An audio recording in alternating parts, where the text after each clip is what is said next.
Hello दोस्तों, नमस्कार। मैं अरुण कुमार वीडिस स्टडी सेंटर में आपका स्वागत करता हूं। जय हिंद, जय भारत। देखिए, आज हम जो टॉप 10 सीरीज लेकर के आए हैं, उससे पहले हमने टॉप 10 सीरीज के ऊपर यानी कि मीन्स जो बोर्ड परीक्षा में 20 क्वेश्चन आने वाले हैं, उसके ऊपर हमने काफ़ी सारी वीडियो डाल दी है।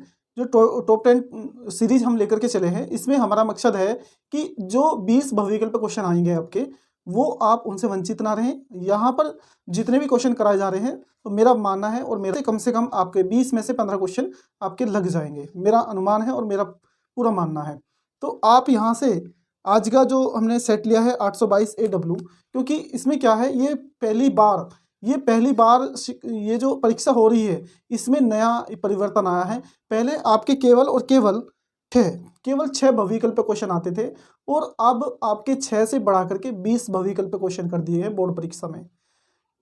पहले क्या था, आपको प्रश्न सोल्व करना पड़ता था, अब यहाँ पर सोल्व करके आपको ऑप्शन लगाना पड़ेगा, क्योंकि बहुत सारे बच्चे क्या है, बिना सोल्व करे ही उसका ऑप्शन लगा देते थे। तो उन छह बहुविकल्प प्रश्नों में से भी वो 2 या 3 क्वेश्चनों का आंसर ठीक लगा पाते थे, या कहीं से उन्हें पता चल गया या उन्होंने सोल्व करके लगा लिए। क्योंकि मैंने कई बार देखा, क्योंकि मेरी बोर्ड परीक्षा में ड्यूटी कई बार लगी है। सन 2014 से मैं बोर्ड परीक्षा में ड्यूटी करता आ रहा हूँ। तो बच्चे क्या करते हैं कि वे क्या करते हैं, बिना सोल्व करे ही सोचते हैं कि कोई हमें पेपर को ये कोड बता करके जाएगा, जैसे कि 6 अंकों का होता है, तो 33, 22, 21 इस तरह से आपको परीक्षा में किसी ने कोड बता दिया। तो आपने 33, 22 जैसे पहले का 3, दूसरे का 3, तीसरे का 2 और चौथे का 2 और पांचवे का 2 और छठे का 1, जैसे मैंने बताया 33, 22, 21 इस तरह से कोई कोड बता के चला जाता है, तो आप उनके भरोसे ऑप्शन लगा लेते हैं। लेकिन हमें ऐसा नहीं करना है। हमें क्या करना है, स्वयं अपने ऊपर भरोसा करना है, और जो आप प्रश्न को सोल्व करके आंसर लगाएंगे, वो आपका आंसर ठीक होगा। ठीक है ना। तो अब हम जो हमारा पेपर कोड है 822 AW 2022 में आया है। तो मैंने जैसे कि अभी बताया था आपको, ये पहली बार परिवर्तन हुआ है परीक्षा में, और इस परिवर्तन के चलते हुए ऐसे नहीं है कि आपको यहाँ से 20 के 20 टफ क्वेश्चन रख देंगे। ऐसा नहीं है। जितने भी आपके प्रैक्टिस सेट में ये 6 क्वेश्चन हैं, हर प्रैक्टिस सेट में 6 क्वेश्चन बहुविकल्प है, यहाँ से ही उठाए जाएंगे 20 क्वेश्चन। हर प्रैक्टिस सेट के आप जो बहुविकल्प क्वेश्चन है उनको कर ले, जरूर कर ले, ताकि आप उनमें से ही क्वेश्चन आने हैं। ठीक है। तो हम क्वेश्चन नंबर फर्स्ट पे चलते हैं, और फर्स्ट का क्या देखते हैं। तो जैसे कि अब एक बात और बता दूं, जैसे कि हर चैप्टर में आप देखेंगे, हर चैप्टर में जो पहली प्रश्नावली होती है, तो उसमें से या बहुविकल्प क्वेश्चन होते हैं, उनमें से ही क्वेश्चन आएंगे। ध्यान रख लेना, जो छोटे क्वेश्चन होते हैं, क्योंकि पहला ही प्रश्न पत्र बनेगा और इजी बनेगा। मेरा मानना ये है, हार तो बनने से रहा। संख्या देखिए, बोर्ड पर लिखा हुआ है कि संख्या 156 का अभाज्य गुणनखंड होगा। तो पहले बात करते हैं अभाज्य संख्या क्या होती है। ठीक है, संख्या 156 का अभाज्य गुणनखंड, बात करते हैं अभाज्य गुणनखंड की। ठीक है, अभाज्य गुणनखंड। तो देखिए, हम बात करते हैं अभाज्य गुणनखंड की। तो अभाज्य गुणनखंड क्या होता है, जैसे कि मैंने कोई डिजिट लिखी, मैंने 6 लिखी, तो 6 के अभाज्य गुणनखंड क्या होंगे, 2 होगा और 3 होगा। ये इसके अभाज्य गुणनखंड होंगे। इसमें 1 नहीं आएगा, क्योंकि सबसे छोटी अभाज्य संख्या हमारी 2 होती है। तो कभी कभी पेपर में यह भी आ जाएगा कि सबसे छोटी अभाज्य संख्या, सबसे छोटी अभाज्य संख्या। तो हम बात करते हैं सबसे छोटी अभाज्य संख्या की। तो सबसे छोटी अभाज्य संख्या हमारी 2 होती है। तो बात करते हैं, ये आपका क्वेश्चन आ सकता है। तो यहाँ से ऑप्शन, यदि सबसे छोटी अभाज्य संख्या पूछेगा, तो आपको आंसर 2 लगाना होगा। क्या लगाना होगा, 2 लगाना होगा। तो बात करते हैं इसके 156 के अभाज्य गुणनखंड क्या होंगे। तो हम बात कर रहे थे 156 के। देखिए, अभाज्य गुणनखंड आप पहले से भी करते आए हैं, और अब यहाँ से भी देखेंगे। जैसे कि 156 है, 156 के अभाज्य गुणनखंड करने हैं, तो जिसके लास्ट में 0, 0, 2, 4, 6, 8 ये डिजिट होती है इकाई अंक के स्थान पर। इकाई अंक के स्थान पर यदि ये डिजिट होती है, कौन कौन सी बताई मैंने, 0, 2, 4, 6, 8, वो डिजिट 2 से डिवाइड होनी है। किससे होनी है, 2 से डिवाइड होनी है। तो यहाँ से 2 से डिवाइड करेंगे, 2 सत्ते 14, 2 अट्ठे 16, क्योंकि 2 सत्ते 14, 1 बचता है, फिर 16 हो जाएगा, 2 अट्ठे 16, फिर 2 से जाएगा, 2 तिया 6, 2 निम्मा 18। अब ये किससे जाएगा, 3 से जाएगा, 3 एकम 3, 3 तिया 9, और यहाँ से आ जाएगा 13। तो इसके अभाज्य गुणनखंड की बात कर रहा है। तो यहाँ से देखिए, अभाज्य गुणनखंड, तो बात करते हैं इसकी। अभाज्य गुणनखंड। देखिए, तो यहाँ से अभाज्य गुणनखंड इसके हम लिख लेंगे 156 के कितने आए हमारे 2, फिर 2 है, फिर 3 है, फिर आपका 13 है। तो देखिए यहाँ पर 2 गुना 2 2 बार है, तो हम लिख सकते हैं 2 की पावर 2, 3 की पावर 1 और 13 की पावर 1, या आपको ऐसे लिख रहा होगा 2 की पावर 2 गुना 3 गुना 13। तो आप आंसर का मिलान करेंगे जैसे कि हमने बोर्ड पर दिखाया है। तो आप देखेंगे इसमें आपका ऑप्शन सेकंड होता है। क्या होता है? सेकंड। आपका आंसर होता है सेकंड। अब आंसर का चेक करेंगे। तो नेक्स्ट क्वेश्चन की तरफ चलते हैं। तो नेक्स्ट क्वेश्चन क्या है हमारा, तो यदि आपने नोट कर लिया हो,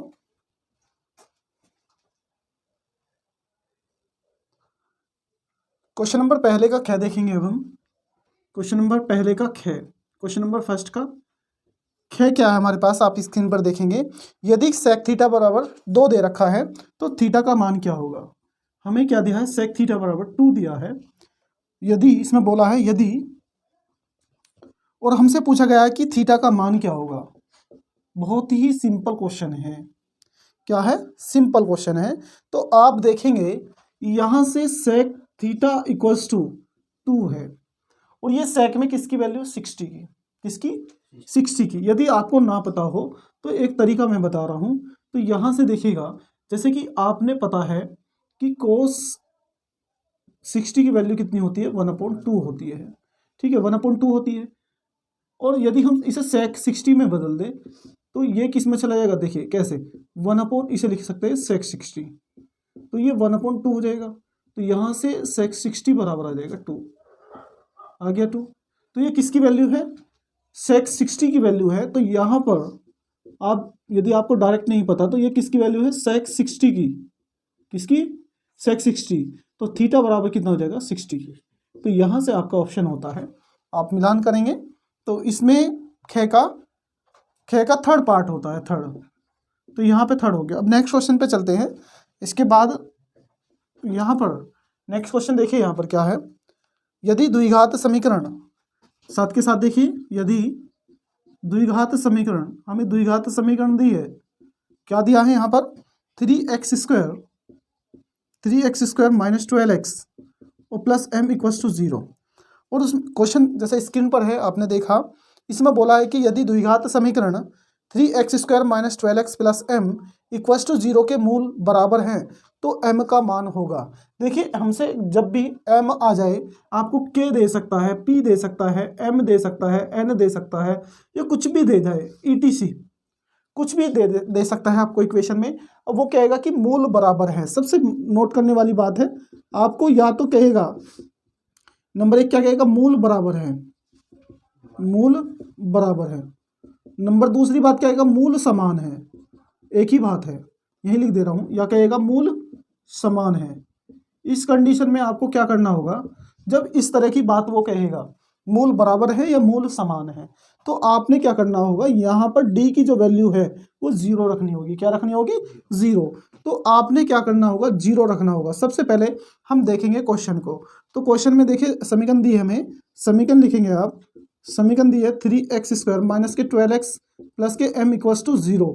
तो इस समीकरण को सबसे पहले हम, जो मूल समीकरण होती है उससे क्या करेंगे, तुलना करेंगे। क्या करेंगे, तुलना करेंगे। तो यहाँ से ax स्क्वायर प्लस के bx प्लस के c बराबर 0 से तुलना करने पर, यहाँ से आप इस समीकरण से सबसे पहले क्या करेंगे, ये लिखेंगे तुलना करने पर, क्योंकि ये हमारी हाई स्कूल की क्लास है, और हाई स्कूल की क्लास है, हमारी कंपटीशन की क्लास तो है नहीं कि हमें शॉर्ट, सब कुछ शॉर्ट चलना है। तो जब हम कॉपी में लिखेंगे तभी आपको नंबर मिलेंगे। तो ये सारी चीज़ें हमें लिखनी पड़ेगी। तो a इक्वल्स टू कितना आ जाएगा, 3 आ जाएगा, b इक्वल्स टू कितना आ जाएगा, -12 आ जाएगा, और c इक्वल्स टू कितना आ जाएगा, m आ जाएगा। तो आपकी a b c की वैल्यू आ गई, a की वैल्यू 3, b की वैल्यू -12 और c की वैल्यू आ गई आपकी m। तो हम बात करते हैं आगे की। आपने फर्स्ट वाला क्वेश्चन नोट कर लिया होगा। तो ऊपर का हम थोड़ा साफ कर देते हैं। तो यहाँ से ये क्वेश्चन तो आपने नोट कर लिया होगा। तो यहाँ से देखिएगा ए बी सी की वैल्यू आ गई हमारी। तो इसमें विविधकर जो हमने देखा, विविधकर क्या होता है, d बराबर बी स्क्वायर माइनस 4ac। तो जब हमारे क्या होंगे, मूल बराबर होंगे या मूल समान होंगे, उसके बाद क्या करना होगा, d की वैल्यू क्या करेंगे, 0 रख देंगे। क्या रख देंगे, 0। हमने देखा कि b की वैल्यू कितनी है, -12। तो -12 का स्क्वायर -4, a कितना है आपका, a आपका 3 है। और सी कितना है आपका m, जिसकी वैल्यू आपको निकालनी है। तो यहाँ से 0, 12 का वर्ग 144 होता है, चाहे माइनस का 12 हो चाहे प्लस के 12 हो। जब हम किसी भी माइनस के डिजिट का या प्लस के डिजिट का स्क्वायर निकालते हैं तो हमारी डिजिट प्लस में आती है। किस में आती है? प्लस में। अब यहाँ से देखिए इसकी मल्टीप्लाई करेंगे तो 4 तिया 12 m आ जाएगा। जो माइनस का है तो इधर आकर के ये प्लस का 12 m हो जाएगा। यहाँ से आप देखेंगे 144 मीन्स 144, m बराबर 144 बटे में 12 आ जाएगा। 12 से 144 12 बार चला जाएगा तो आंसर आ जाएगा आपका 12। तो m के मान की बात कर रहा था। तो आप स्क्रीन पर देखेंगे, अपने उत्तर का मिलान करेंगे तो आपका फोर्थ ऑप्शन होता है। तो यहाँ से फोर्थ ऑप्शन है, क्या है? फोर्थ ऑप्शन है। यहाँ पर अब हम क्वेश्चन नंबर ग हमने देखा, उसके बाद घ देखेंगे। तो घ में क्या दिया है आपको, स्क्रीन पर है आपके, आप क्वेश्चन को रीड करेंगे तो इसमें क्या कहा है कि एक समबाहु त्रिभुज ABC की भुजा 2a है। एक समबाहु त्रिभुज किसे कहते हैं? जिसकी तीनों भुजाएं बराबर हो उसे बोलते हैं समबाहु। सम मीन्स समान, बाहु माने भुजा। जिस त्रिभुज की तीनों भुजाएं बराबर हो उसे समबाहु त्रिभुज बोलते हैं। और उसके बाद क्या कह रहा है? उसके प्रत्येक शीर्षलंब की लंबाई। तो शीर्षलंब की लंबाई भी पूछिए। देखिए हमने सबसे पहले क्या करना है, एक समबाहु त्रिभुज ड्रा करना है। क्या करना है? समबाहु त्रिभुज ड्रा करना है। तो देखिए हमने कोई इस तरह से एक समबाहु त्रिभुज लिया। इस समबाहु त्रिभुज में तीनों भुजाएं हमारी बराबर हैं। तो एक ABC मान लेते हैं कि एक ABC एक समबाहु त्रिभुज है। तो इसकी प्रत्येक भुजा, इसमें कहा गया है कि त्रिभुज ABC की भुजा 2a है। प्रत्येक शीर्षलंब की लंबाई ज्ञात कीजिए। ये भी 2a है, ये भी 2a है और ये भी 2a है। तो यहाँ से यहाँ तक की 2a है। तो यहाँ से हमने एक शीर्षलंब डाला, शीर्षलंब। तो जब यहाँ से यहाँ तक की पूरी 2a है तो आधी कितनी हो जाएगी आपकी? a हो जाएगी। हो जाएगी नहीं हो जाएगी? ये आधी a हो जाएगी। और ये शीर्षलंब है तो 90 एंगल है। तो हम बात करते हैं इसकी यहाँ से यहाँ तक की। तो यहाँ से यहाँ तक की डिस्टेंस a हो जाएगी। कितनी हो जाएगी? a हो जाएगी। तो यहाँ से शीर्षलंब ही से d मान लेते हैं। क्या मान लेते हैं? d। तो आप देखेंगे शीर्षलंब की लंबाई पूछा गया आपसे। तो देखिए इसकी AD की लंबाई पूछा गया। तो हम यहाँ पर यदि हम इस क्वेश्चन को कैसे सोल्व करेंगे, लिखित में देना होगा तो कैसे करेंगे? तो हम लिखेंगे दिया है, सबसे पहले लिखेंगे दिया है त्रिभुज ABC एक समबाहु त्रिभुज है, एक समबाहु त्रिभुज है, जिसमें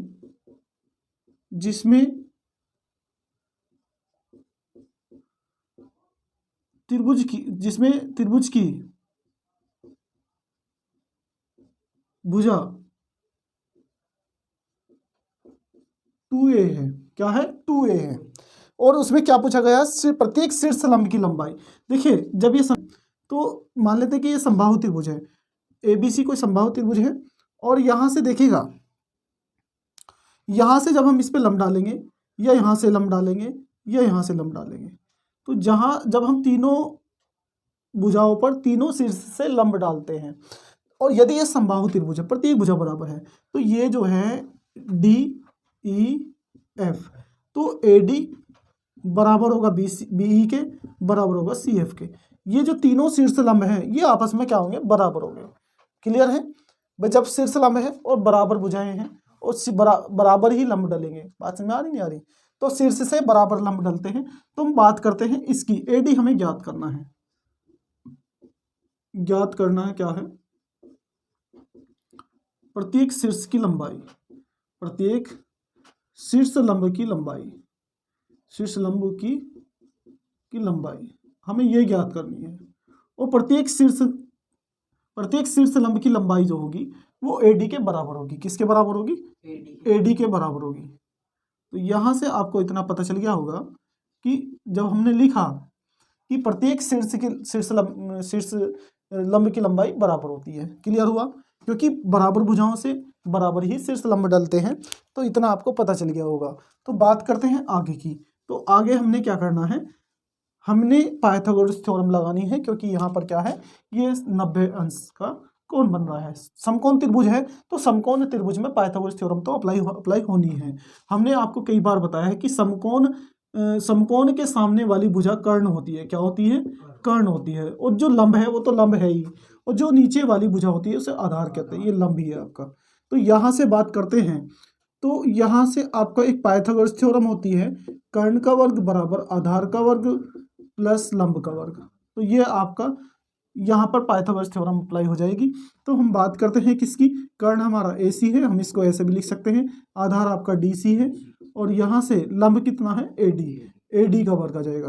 तो देखिए AC कितना है, AC आपका 2A है, 2A का स्क्वायर, DC आपका नीचे बेस कितना है A है, A का स्क्वायर हो जाएगा, AD आपको फाइंड करना है तो AD का स्क्वायर हो जाएगा।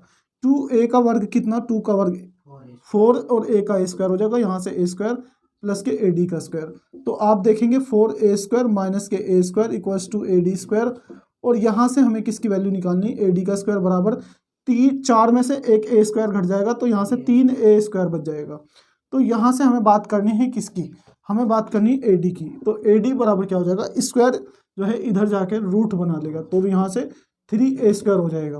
तो यहाँ से A स्क्वायर से तो रूट हट जाएगा तो A बाहर आ जाएगा, लेकिन √3 ये अपने आप में कंप्लीट वर्ग नहीं है, मतलब इस पूर्ण वर्ग नहीं है, तो पूर्ण वर्ग नहीं है तो ये रूट के अंदर ही रहेगा।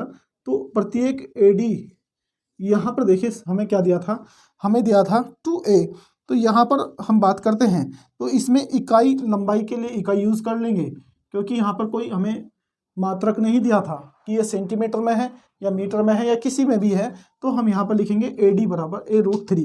तो आंसर का मिलान करेंगे तो हमारा थर्ड ऑप्शन होता है, आप स्क्रीन पर भी देखेंगे तो आपका थर्ड ऑप्शन होता है।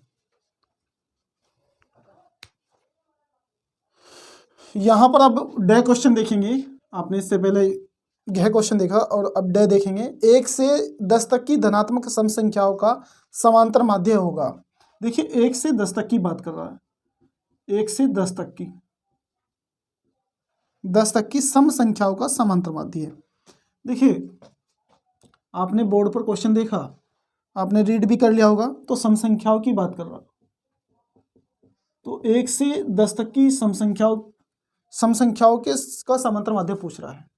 तो 1 से 10 सम संख्याएं कितनी कितनी होती हैं, 2, 4, 6, 8, बस यही होती है। और उसमें एक बात और विशेष ध्यान रखना, उसने 1 से 10 तक बोला है तो इसमें 10 भी आएगा, ठीक है ना, तो इसमें क्या आएगा, 10 भी आएगा, ठीक है ना। तो जैसे कि यहाँ पर देखेंगे वो उसका समांतर माध्य पूछ रहा है, तो यहाँ पर आपसे क्या पूछा है, समांतर माध्य, तो आपसे यहाँ पर समांतर माध्य, इसको हम x बार से डिनोटेट कर देते हैं, और आपसे ये पूछा है केवल समांतर माध्य ना बोल करके वो माध्य भी बोल सकता है, ठीक है, समांतर माध्य बोले या माध्य बोले बात एक ही है। तो आपको क्या करना है, तो आपने एक फॉर्मूला पढ़ा होगा, समांतर माध्य बराबर, इसको हमने बताया आपको कि x बार से भी डिनोटेट करते हैं। तो समांतर माध्य का फॉर्मूला पता है आपको,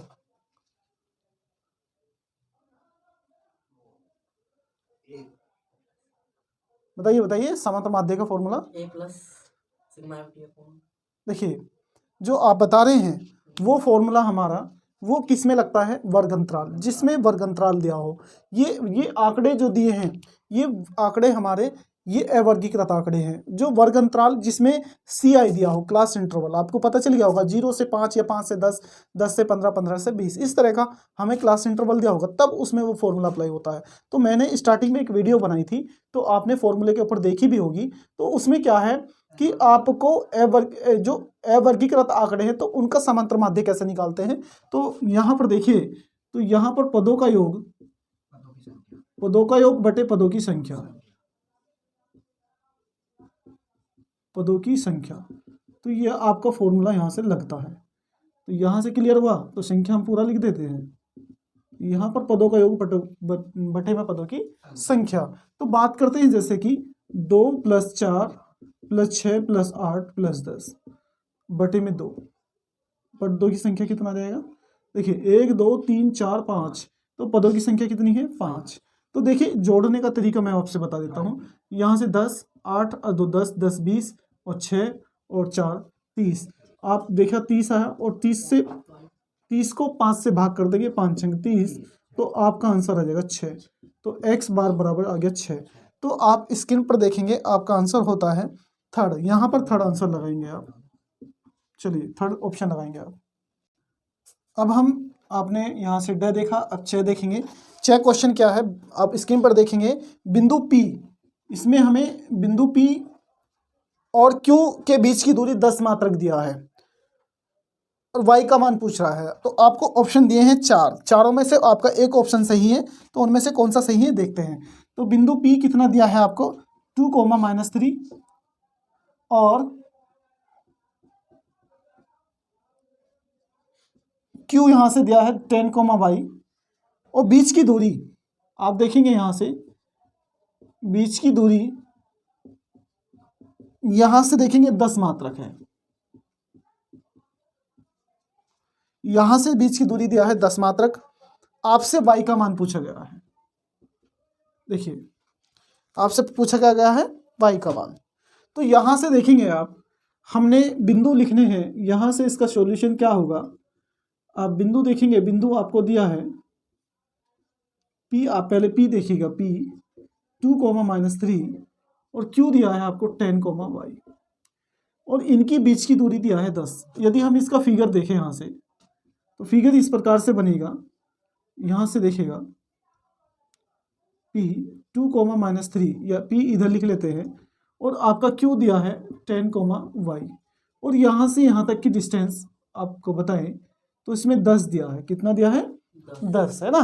तो यहाँ से इनकी बीच की दूरी 10 मात्रक है और हमें किसकी वैल्यू बतानी है y की। बहुत ही ज़्यादा सिंपल है। तो आप इसको x1 y1 मान लीजिए, आप इसको x2 y2 मान लीजिए। तो यहाँ से बीच की दूरी का फॉर्मूला होता है बीच की दूरी बराबर √x2 - x1 का whole square plus y2 - y1 का होल स्क्वायर। तो यहाँ से हमने क्या करना होगा, x1 y1 x2 y2 की वैल्यू हम यहाँ पर रख देंगे। तो यहाँ से x2 की वैल्यू कितनी है 10, x1 की वैल्यू कितनी है 2 आ जाएगी आपका होल स्क्वायर, y2 की वैल्यू कितनी है y और y1 की वैल्यू कितनी है -3, तो +3 हो जाएगा होल स्क्वायर। तो यहाँ से बीच की दूरी आपको दी है, तो कितना दिया है, यहाँ से 10 आ जाएगा, यहाँ पे भी 10 आ जाएगा। बात करते हैं इसकी, 10 में से 2 गए 8 बचते हैं, 8 का स्क्वायर हो जाएगा। 10 में से 2 घटा दिया, आपका 8 बचेगा और यहाँ से y+3 का होल स्क्वायर खुल जाएगा। तो आपको बताना है x + y का होल स्क्वायर का फॉर्मूला। तो यहाँ से x + y का होल स्क्वायर का फॉर्मूला पता है आपको। तो फॉर्मूला क्या होता है, x² + y² + 2xy। तो यहाँ से आपका फॉर्मूला ये होता है। तो यहाँ से ये फॉर्मूला अप्लाई करेंगे आप, तो y पहले का स्क्वायर फिर दूसरे का स्क्वायर मीन्स 3 का स्क्वायर 9 हो जाएगा, इन दोनों की मल्टीप्लाई का ट्वाइस कर देंगे, 3y का ट्वाइस हो जाएगा 6y। तो आपने यहाँ से देखा 10 = यहाँ से 8 का स्क्वायर 64 आ जाएगा प्लस y² और प्लस के 9 प्लस के 6y।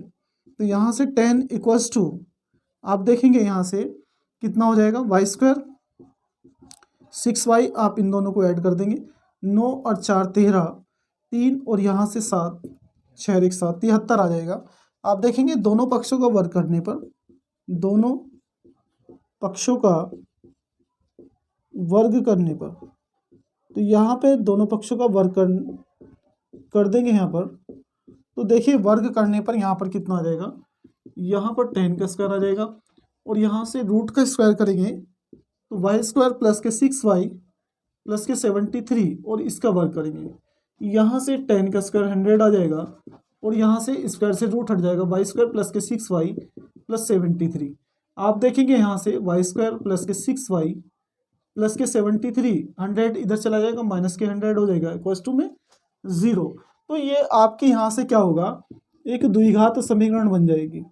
100 में से 73 जाएगा, यहाँ से देखिए 7 बचता है और यहाँ से 9 में से 7 2 माइनस के 27 आ गया आपका। तो 27 के ऐसे फैक्टर करने हैं जो घटा करके 6 आ जाए। तो 27 के ऐसे फैक्टर जो घटा करके 6 आ जाए, तो देखिए क्या होंगे। आप देखिए 27 के ऐसे टुकड़े, हमने बताया कि 6 आने चाहिए, तो 9 3 27 और 9 में से 3 गए, कितने बचते हैं 6 बचते हैं। तो आपको ये वाला फैक्टर उठाना पड़ेगा। तो यहाँ से देखेंगे y² प्लस के 6 के स्थान पर आ जाएगा आपका 9 माइनस के 3 और इंटू y माइनस के 27 इक्वल्स टू 0। तो यहाँ से y² प्लस के 9y और यहाँ से माइनस के 3y माइनस के 27 इक्वल्स टू 0। तो y कॉमन ले लेंगे तो y प्लस के 9 और यहाँ से माइनस के 3 कॉमन ले लेंगे तो y प्लस के 9 आ जाएगा, क्योंकि देखिए यहाँ से y कॉमन लिया, 2 y थे, एक अंदर बच गया, यहाँ से एक y बाहर गया तो आपका 9 यहाँ से बच गया, यहाँ से माइनस के 3 कॉमन लिया तो यहाँ से y बचा, और 27 में से 3 कॉमन लिया तो 3 9 जा 27, यहाँ से 9 बच जाएगा। दोनों यदि सेम आते हैं तो आपका आंसर सही है। और यहाँ से देखिए y गुणनखंड सही हो जाएगा आपका, और यहाँ से y आता है और यहाँ से -3 आता है। तो यदि यहाँ से देखिए यदि y प्लस के 9 इक्वल्स टू 0, तो यहाँ से देखेंगे y की वैल्यू कितनी आएगी, -9। यहाँ पर देखिए वीडियो में आ रहा है नीचे तक, ठीक है, ओके। और यहाँ से फिर से यदि करेंगे, यदि y माइनस के 3 इक्वल्स टू 0, तो यहाँ से देखिए तो y की वैल्यू कितनी आ जाएगी, 3। देखिए आपसे ये क्वेश्चन, देखिए आंसर हमारा y की जो वैल्यू है, एक 3 है, एक माइनस के 9 है। तो ये दो आंसर आए हैं, y की 2 वैल्यू आई है। तो आंसर में का मिलान करेंगे, तो आंसर का मिलान करेंगे तो माइनस के 9 और यहाँ पर 3, तो ऑप्शन यहाँ पर कितना होता है, सेकंड होता है। तो आप आंसर का मिलान करेंगे तो यहाँ पर सेकंड होता है। तो देखिए ये क्वेश्चन हम इतना बड़ा तब करेंगे जब ये आपसे 2 नंबर या 4 नंबर में पूछा जाएगा। ये 2 या 4 नंबर में पूछा जाएगा तब हम इस तरह से करेंगे, और यदि ये 1 नंबर में पूछा जाएगा तब हम किसी भी क्वेश्चन को इस तरह से नहीं करके देखेंगे, क्योंकि इतना समय नहीं होता है कि हम इतना सारा समय इस पर ही बर्बाद कर दें। देखिए मैं यहाँ से शॉर्ट तरीका बताता हूँ, यहाँ से इसका ऑप्शन, क्योंकि ये हमारा ऑप्शनल है और ऑप्शन में हमें करके नहीं दिखाना है। तो यहाँ पर हम इसको और किस तरह से कर सकते हैं, बहुत ही शानदार तरीके से। तो किसी भी क्वेश्चन को इस तरीके कैसे करेंगे, तो यहाँ पर देखिए ऑप्शन हमारे क्या क्या हैं। तो ऑप्शन हमारे हैं, आप देखिए फर्स्ट ऑप्शन आप बोर्ड पर भी है, तो माइनस के 3 और 9 है। सेकंड है आपका, और यहाँ से माइनस के 9 और 3, और थर्ड देखेंगे आप 9 और 3, और फोर्थ देखेंगे आप, फोर्थ आपका माइनस के 9 और 2 है। देखिए आपसे मैं बता दूं, यहाँ पर 10 में से 2 घटाना है, 10 में से 2 घटाएंगे कितना है, 8। फिर यहाँ पर y के स्थान पर आपको क्या रखना है, ये रखना है -3। तो यहाँ पर -3 आ गया, -3, इसमें से इसको घटाना है, तो देखिए x ये होता ना y2, पहले तो हमने x वाले लिया है, पहले x2 माइनस x1 करना है, फिर y2 माइनस y1 करना है। तो जब हम y2 माइनस y1 करेंगे, हम पहला वाला ये ऑप्शन ले रहे हैं, तो y2 माइनस y1, पहले तो हमने क्या करा, पहले हम ये ले रहे हैं, वो ले रहे हैं, हम पहले ये वाला ले रहे हैं, ठीक है। तो यहाँ से 8, तो ये तो फिक्स है हमारा, हम बात कर रहे हैं y वाले की। तो यहाँ पर हमने y2 लिया है -3, y2 कितना लिया है, -3 यहाँ से उठाया है। तो फिर हम y1 कितना है, -3, तो एक माइनस पहले से ही तो +3, तो यहाँ से बचता है 0। 8 का वर्ग करेंगे और 0 का वर्ग करेंगे, तो 8 का वर्ग 64 और 0 का वर्ग 0, दोनों को जोड़कर 100 आना चाहिए, दोनों को जोड़कर क्या आना चाहिए, 100। तो ये 100 नहीं आ रहा, 64 आ रहा, और 64 का वर्ग 8 ही होता है। तो ये तो ऑप्शन हमारा नहीं है, फेल हो गया, -3 से ही फेल हो गया। अब सेकंड पे चलते हैं। यहाँ पर हम देखिए हमारा जो है y2 कितना है, y2 y है, और y की वैल्यू क्या ले रहे हैं हम, 9, पहले 9 लेंगे, और यहाँ पर देखिए y1 कितना है, -3, और -3 है तो प्लस के 3 हो जाएगा। यहाँ से 9 में से 3 गए, -6 का वर्ग 36, दोनों को जोड़िए 100 आया, और 100 का रूट निकालिए कितना आया, 10 आया, 10 ही है और यहाँ पर भी। तो ये तो चल रहा है, ठीक है। अब 3 रख कर देखते हैं, 3, तो y minus y2 minus y1, तो यहाँ पर y2 कितना है आपका, y है, और y के स्थान पे आपके क्या रख रहे हैं, 3 रख रहे हैं, और y1 कितना है, -3। तो यहाँ पर देखिए हमारा कितना है, ये 3 है, और ये कितना है, -3, तो +3 हो जाएगा। और इसका वर्ग करके देखिए आप, तो कितना है, 3 और 3 6 आया, 6 का वर्ग कितना है, 36, और ऊपर 64 से जोड़िए कितना आ रहा, 100 आ रहा, और 100 का कितना आ जाएगा, वर्गमूल 10 आ जाएगा। तो यहाँ से ये दोनों तरीके से सेटिस्फाई करता है, तो उसका ऑप्शन होता है सेकंड। अभी हमने सेकंड ही बताया था, तो यहाँ से भी सेकंड ही होता है, ठीक है। तो ये आपका जो है एक शॉर्ट तरीका है इस क्वेश्चन को करने का। तो यहाँ पे बारी बारी से आपको क्या रखना है, यहाँ पर एक बार -9 रखना है, एक बार 3 रखना है। यहाँ पर जैसे कि मैंने बताया है, इन दोनों का अंतर निकालिए, अंतर निकाल करके उसको वर्ग कीजिए, वर्ग करके जोड़िए, जोड़ने के बाद उसका रूट लीजिए, यदि वो इसके बीच की दूरी के बराबर आ जाता है तो वो सही आपका ऑप्शन हो जाता है, ये वाला, ठीक है। तो हम अब नेक्स्ट क्वेश्चन की तरफ चलते हैं, तो आपको समझ में आ गया होगा।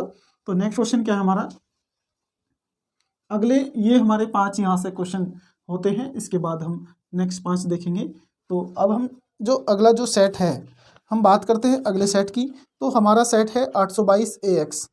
तो 822AX में देखेंगे आप किसी धनात्मक पूर्णांक Q के लिए प्रत्येक धनात्मक समपूर्णांक का रूप होगा। देखिए मैंने कई बार ये पूरा एक्सप्लेन करके बताया है कि धनात्मक पूर्णांक क्या होता है, तो मैं डायरेक्ट ही बताऊंगा आपको। तो धनात्मक पूर्णांक Q के लिए प्रत्येक धनात्मक समपूर्णांक होगा। देखिए इसमें समपूर्णांक के लिए आपका ऑप्शन विषम, ये सम के लिए है।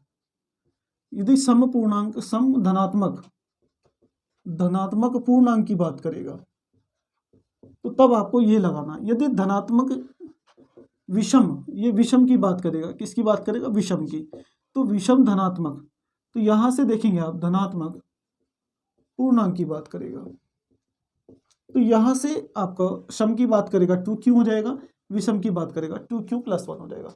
कितनी बार हमने ये बताया है। तो इसमें आपका ऑप्शन होता है थर्ड, तो इसमें थर्ड ऑप्शन होता है। तो आप थर्ड पे चलिए, आप चेक भी कर सकते हैं। तो ये तो हमने तब बताया तब विषम पूर्णांक होगा, ठीक है। तो अब बात करते हैं ख की। ये हमारा क था, ख की बात करते हैं। इसमें बोला गया है कि बिंदुओं इतने मीन्स A 2,-5 और B -2,9 है तो समदूरस्थ है। ये समदूरस्थ x अक्ष पर बिंदु होगा। तो बात करना है समदूरस्थ की। देखिए कोई लाइन है, रेखा है आपकी, और ये A पॉइंट जो है ये कितना दिया है 2,-5 और B आपसे कहा है -2,9, ये आपका B पॉइंट है। तो ये कह रहा है कि समदूरस्थ x अक्ष पर बिंदु होगा। तो इनसे दोनों से समदूरस्थ x अक्ष पर P बिंदु मान लेते हैं, और x अक्ष पर है तो इसमें x ले लेंगे और y कितना ले लेंगे, 0 ले लेंगे। बात क्लियर आई। तो ये समदूरस्थ है, तो यहाँ से इन दोनों के बीच की दूरी लगाएंगे और इन दोनों के बीच की दूरी का फॉर्मूला लगाएंगे। तो यहाँ से दोनों की बीच की दूरी का फॉर्मूला लगाएंगे, दोनों को बराबर रख देंगे। मीन्स आपको AP निकालनी है और यहाँ से PB निकालनी है, तो दोनों को बराबर रख देनी है। तो यहाँ से x का मान आ जाएगा, मीन्स ये वाला पॉइंट आ जाएगा। तो ये ठीक है, इसका आंसर आप मुझे कमेंट में देंगे। तो ये क्वेश्चन आपके लिए है। तो बात करते हैं अगले क्वेश्चन की। तो अगला क्वेश्चन क्या है, इसे नोट कर लिया होगा आपने। तो अगला क्वेश्चन की बात करते हैं। ये आपके लिए ये वर्क है, तो आप मुझे कमेंट में बताइए इसका आंसर क्या होगा। मैंने स्क्रीन पर भी दिया है इसका आंसर। 4 ऑप्शन है, 4 ऑप्शन में से एक होगा। तो हम गे की बात करते हैं। तो गे इसमें क्या है, 2 समरूप त्रिभुजों में संगत भुजाएं दी है। मान लेते हैं कि AB और रेशो कोई दूसरा PQ है, इन दोनों की संगत भुजाएं दी है 9:4 के अनुपात में है, जैसे कि स्क्रीन पर दिखाया गया है। 2 समरूप त्रिभुजों में संगत भुजाओं का अनुपात दिया है, इन त्रिभुजों के क्षेत्रफलों का अनुपात होगा। तो बात करते हैं क्षेत्रफलों के अनुपात की। तो मान लेते हैं कोई area ABC, triangle ABC, area PQR, triangle PQR, इन दोनों के क्षेत्रफलों का अनुपात पूछा गया। थोड़ी देर के लिए मान के चलते हैं कि ये त्रिभुज ABC का अनुपात है, की भुजा का अनुपात है, और ये त्रिभुज PQR की भुजा का अनुपात है। तो इसमें एक थ्योरम है, कई बार हम आपको बता चुके हैं। तो थ्योरम किस प्रकार से है, तो हमने क्या पढ़ी है कि एरिया की, यहाँ से area ABC, area triangle PQR, यहाँ से देखेंगे हमने क्या पढ़ा है, एक थ्योरम है। थ्योरम किस प्रकार से है कि 2 त्रिभुजों के क्षेत्रफलों का अनुपात उनकी संगत भुजाओं के वर्गों के अनुपात के बराबर होता है। ये आपकी थ्योरम यहाँ से है, तो कई बार यहाँ से पूछी गई है। तो हम देखेंगे यहाँ से कि क्या है, AB/PQ दोनों के स्क्वायर, और यहाँ से AB आपका 9 है, PQ आपका 4 है, दोनों का स्क्वायर कर देंगे। यहाँ से कितना आ जाएगा 81, और यहाँ से नीचे आ जाएगा आपका 16। यदि इन दोनों का अनुपात पूछा जाएगा, triangle ABC ratio area triangle PQR, तो यहाँ से आप देखेंगे 81:16। तो आप आंसर का मिलान करेंगे तो देखेंगे आपका यहाँ से थर्ड ऑप्शन होता है। तो यहाँ से आप देखेंगे कि इसमें 16:81 भी है, लेकिन हमारा ये आंसर नहीं होगा। क्यों नहीं होगा, क्योंकि जो पहले रेशो दिया है उसका वर्ग आएगा 81, 9 का वर्ग 81, 4 का वर्ग 16, तो आप डायरेक्ट भी कर सकते हैं। ये तब है तब आपको डिटेल में करना होगा, 2 या 4 नंबर में पूछा गया होगा। जब आपसे केवल 1 और 1 नंबर में पूछा गया होगा तो आपने 9 का वर्ग 81 करना होगा, 4 का वर्ग 16 करना होगा, तो आपका ये आंसर हो जाएगा। तो 1 नंबर में आंसर आपको ऐसे ज्ञात करना होगा, ये आपका 1 नंबर में होगा। ठीक है, तो 2 नंबर में पूछा जाएगा तो इस तरह से करना होगा।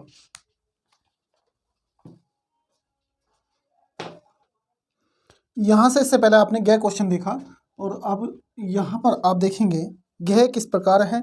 यदि आप स्क्रीन पर भी देखेंगे कोस स्क्वायर थीटा बराबर 1/2 है, तो इसमें साइन स्क्वायर थीटा की वैल्यू पूछी है। तो बहुत ज़्यादा सिंपल है, मैं आपसे बता दूं कि साइन स्क्वायर थीटा बराबर क्या होता है। आपने पढ़ रखा होगा एक फॉर्मूला, साइन स्क्वायर थीटा बराबर होता है 1 माइनस कोस स्क्वायर थीटा, और 1 माइनस कोस थीटा की वैल्यू कितनी है 1/2। यहाँ पर इसकी वैल्यू रख देंगे, कोस स्क्वायर की वैल्यू 1/2। यहाँ पर कोस स्क्वायर की वैल्यू 1/2 दी है, तो 2 एकम 2 माइनस 1/2, तो 2 में से 1 गया 1/2, तो यहाँ पर साइन स्क्वायर थीटा की वैल्यू भी 1/2 है। तो बात करते हैं इसके ऑप्शन की। ऑप्शन आपका होता है 4, तो आप 4 लगाएंगे यहाँ से। तो यहाँ से आपने देखा, यहाँ पर विशेषकर एक बात ध्यान रखना कि कोस स्क्वायर थीटा की वैल्यू दी थी 1/2 और हमने कोस स्क्वायर थीटा की ही वैल्यू रखी है। साइन स्क्वायर थीटा की पूछी थी, तो 2 एकम 2, यहाँ से 2 में से गया और बटे में 2 रहेगा और 1/2, तो ऑप्शन 4 होता है। तो नेक्स्ट क्वेश्चन की तरफ चलते हैं। नेक्स्ट क्वेश्चन हमारा क्या है, तो नेक्स्ट क्वेश्चन इस प्रकार से है, आप बोर्ड पर देखेंगे, बोर्ड पर लिखा हुआ भी है, तो आप उसे रीड करेंगे। तो डे यहाँ पर देखेंगे, डे आप डे की बात करते हैं। इसमें बोला गया है चित्र में त्रिज्याखंड OAB की परिमाप होगी।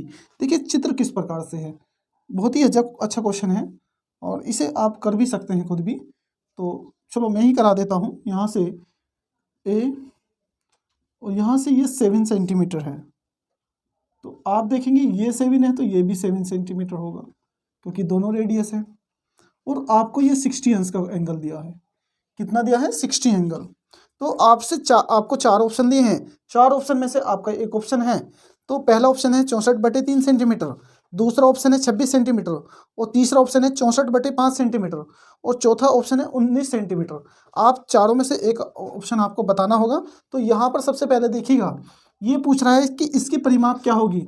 इसने इसको भी इंक्लूड किया है, इसको भी इंक्लूड किया है और इसको भी इंक्लूड किया है, तो इसमें परिमाप बताना है। तो इसका देखिए OAB का परिमाप, तो बात कर रहे हैं परिमाप की। तो परिमाप देखिए, ये हम इसको OB प्लस OA, और यहाँ से ये जो यहाँ से यहाँ तक का निकलेगा, ये कैसे निकलेगा, ये एक फॉर्मूला है।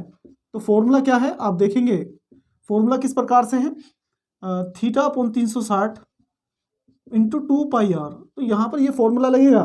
तो r यहाँ से देखेंगे आप, r बराबर 7 सेंटीमीटर है, और थीटा बराबर यहाँ पर भी 7, यहाँ पर r बराबर 7 सेंटीमीटर है, थीटा बराबर क्या है 60 डिग्री है, तो यहाँ पर 60 डिग्री है। तो बात करते हैं किसकी, OB प्लस OA। OB कितना है, ये भी 7 है, OA कितना है, ये भी 7 है। तो आप देखेंगे थोड़ा सा, यहाँ पर थीटा कितना है 60 अपॉन में 360, यहाँ से 2 गुना 22/7, 22/7 गुना r 7, 7 से 7 कैंसिल, 6 × 36 6 आ जाएगा, और 2 × 6।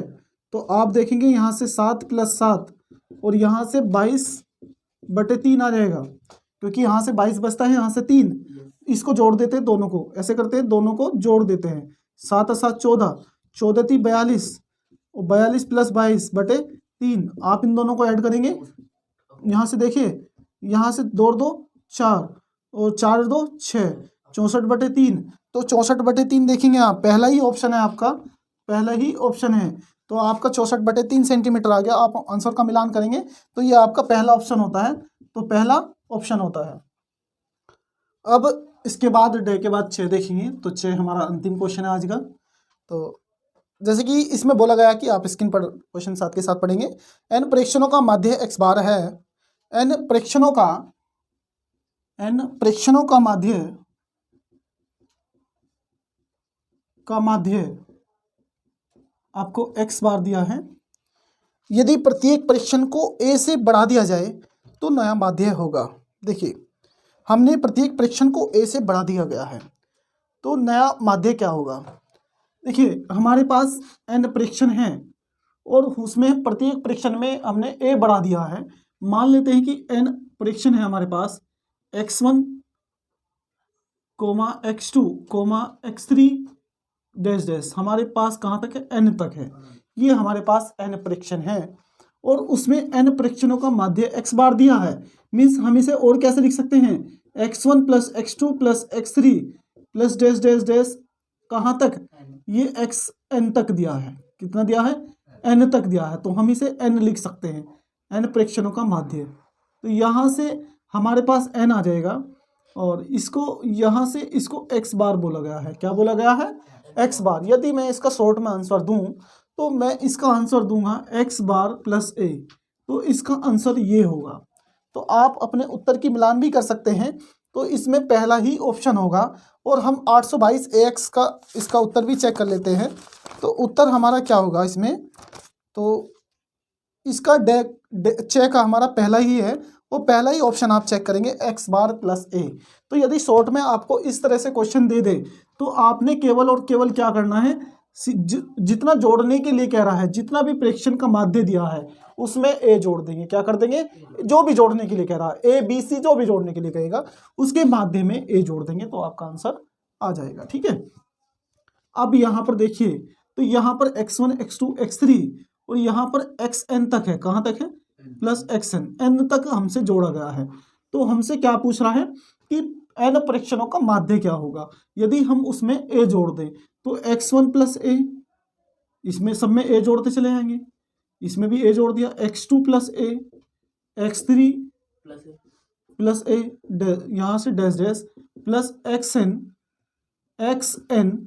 Plus a। तो इसका माध्य पूछ रहा है आपसे, इसका माध्य पूछा गया है। तो इसका माध्य कैसे निकालेंगे, तो हमने क्या करना पड़ेगा, इसका माध्य पूछ रहा है तो माध्य आपसे देखिएगा, माध्य बराबर इनको सबको जोड़ देंगे, x1 plus a, x2 plus a, x3 plus a dash dash plus xn plus a, और बटे में देखिए कहाँ तक है, n तक ही है। कहाँ तक जुड़ रहा है, n तक, क्योंकि n तक पूछा है। तो अब देखिए ये इनको हम अलग अलग लिख लेंगे, x1 plus x2 plus x3 plus dash dash plus xn, तो इसको अलग कर लेंगे। और ये a प्लस a कहाँ तक है, n तक है, तो इसको n लिख लेंगे और यहाँ से बटे में n है। तो आप देखेंगे इसको थोड़ा सा मैं अलग अलग कर लेता हूँ, x1 x2 plus x3 plus dash dash plus xn बटे में n, इसको मैंने अलग लिख लिया और an अपॉन n इसको अलग लिख लिया। n से n कैंसिल हो जाएगा। और यहाँ से देखिए मैंने आपको बताया भी है कि इसका माध्य कितना दिया है, x बार। कितना माध्य दिया है इसका, यही तो है, ये सारा x बार है, तो इसकी वैल्यू कितनी हो जाएगी, x बार। और यहाँ से क्या मिला आपका, a, यही बताया था आंसर आपको। तो आप मिलान करेंगे इसमें, तो इसमें मिलान क्या है हमारा, ऑप्शन फर्स्ट है, तो आप फर्स्ट पे लगाएंगे। आप इसे, यदि ये क्वेश्चन इस तरह से आ जाता है तो आप, यदि 1 नंबर में आएगा तो आपको केवल और केवल सीधा सीधा x बार प्लस a, जिसमें ये ऑप्शन होगा आपको वो लगाना होगा। अन्यथा यदि 1 नंबर में पूछा गया तो यही लगाएंगे, और यदि 2 नंबर में या 4 नंबर में पूछा जाएगा तो आपको इस प्रकार से सॉल्यूशन देना पड़ेगा। समझ में आ रही, बात नहीं आ रही, तो इस प्रकार से सॉल्यूशन देना होगा। तो दोस्तों यहाँ से हमारे टॉप 10 सीरीज की हमने यहाँ से टॉप 10 क्वेश्चन हमने आपको दिए। यदि वीडियो में आपको कोई डाउट या कोई किसी क्वेश्चन पे शंका है या आपको समझ में नहीं आया है तो आप मुझे कमेंट करिए और मैं इससे अच्छे बेहतर प्रयास करूँगा और इससे अच्छे परीक्षा में पूरी तरह से आपके ये रखे मिलेंगे। चलिए अब हम यहाँ पर ही वीडियो को रोकते हैं और आज का जो सेशन हमारा समाप्त होता है। नमस्कार, गुड नाइट, जय हिंद, शुभ रात्रि।